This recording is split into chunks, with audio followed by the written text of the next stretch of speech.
Good morning, everyone. Close your eyes for a second and picture this. A student sits at their kitchen table with an acceptance letter in hand. Their hands are shaking, not from excitement but from anxiety. They have been accepted to their dreams university, but as they glance at the tuition fees and living expenses, one crushing thought takes over.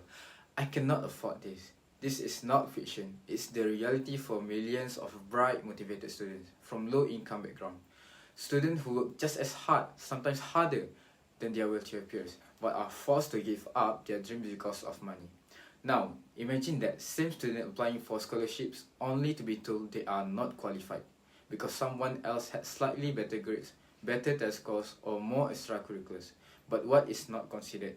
The fact that the student was working part-time, helping raise siblings, dealing with unstable housing, yet still getting decent grades and pushing forward.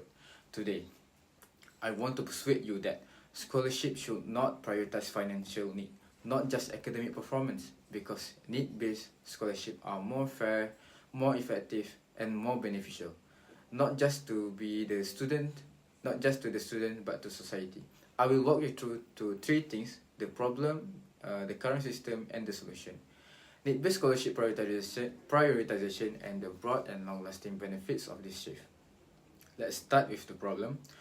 Scholarships are supposed to make education accessible, but in reality they are often reward the already advantaged. According to a 2017 report by the Institute for Higher Education Policy, students from low and moderate income backgrounds can afford to attend only 1 to 5% of US college without financial aid. That means 95% of colleges are off limits unless they secure a scholarship or take on crushing debt. But here is the twist. The majority of competitive scholarships are merit-based. That means they go to students with the highest GPAs, the best test scores, and the most leadership roles. Sounds fair, right? Not really, because grades don't exist in a vacuum. Research from the National Center for Education Statistics shows that students in higher income households are more likely to attend well-funded schools, have access to tutoring, private counseling, and enrichment programs. Their environments are stable, supportive, and resource-rich. Meanwhile, a low-income student might be working 20 hours a week, caring for siblings, dealing with housing instability, or even going to bed hungry. They might have not AP courses or an SAT tutor, and yet many still manage to get good but maybe not perfect grades. So, who actually needs that scholarship more, and who is more likely to drop out if they don't get it? We have created a scholarship system that is good at rewarding privilege and polishing success, but bad at creating opportunity. This is the core problem. We confuse academic achievement with potential, and we ignore the impact of poverty on performance. Now, what is the solution? Rebalance the scholarship system to prioritize financial need. Let's be clear, this does not mean eliminating merit-based scholarship. It means adding context. A 2022 peer-reviewed study published in Studies in Higher Education confirmed that financial support significantly boosts college retention, especially for low and middle-income students. These are the students who are most likely to drop out, not because they are failing, but because they are broke. Here is what an effective solution could look like. Step 1. Adjust scholarships criteria. Schools and funders should include income as a key part of the selection process. This could be through FAFSA data, community income levels, or personal statements. Step 2. Value context over perfection. If a student has a 3.5 GPA while working nights to help their family, that should count just as much if not more than a 4.0 from someone who had all the support in the world. Step 3. Expand targeted funding. Government and private organizations need to invest in programs that specifically support low-income and first-generation college students. The Washington State ERDC found that students whose financial need was mostly met were far more likely to graduate and do so on time.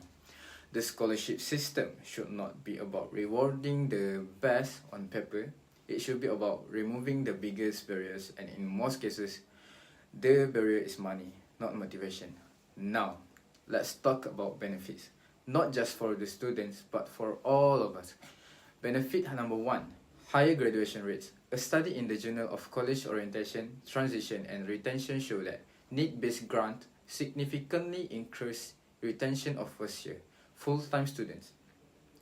When students are not constantly worried about money, they can focus on school and they stay in school.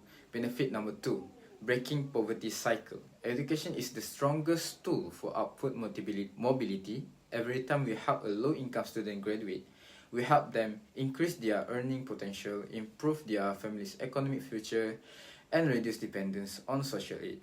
Benefit number 3, a more diverse and skilled workforce. When you fund only the top scorers from elite background, you are funding more of the same.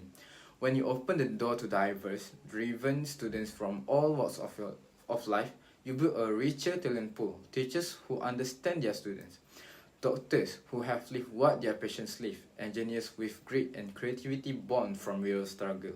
And let's be honest, we need these people more than we need another straight A student with every advantage. Investing in low-income students is not charity, it is strategy. Let's recap. We have talked about the current scholarship system favors academic performance and overlook financial needs. We have examined how that leads to a cycle of exclusion and inequality.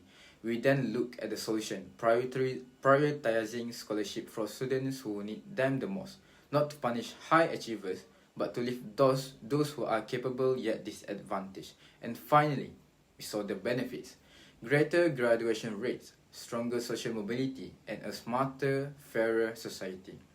So what can you do? If you ever serve on a scholarship panel, speak up for need-based criteria. If you are a student, support initiatives that help your peers from lower income families. If you are ever in a position of influence, advocate for a financial aid reform, and most of all, understand that success does not always look like a perfect score. Sometimes, success is staying in school against all odds, because education should be a bridge, not a barrier, and scholarship should be a tool to level the field, not to reward those who already stand ahead. Let's not let income decide who gets to learn, to grow, to dream. Let's prioritize fairness, let's prioritize access, let's prioritize low-income students. Thank you.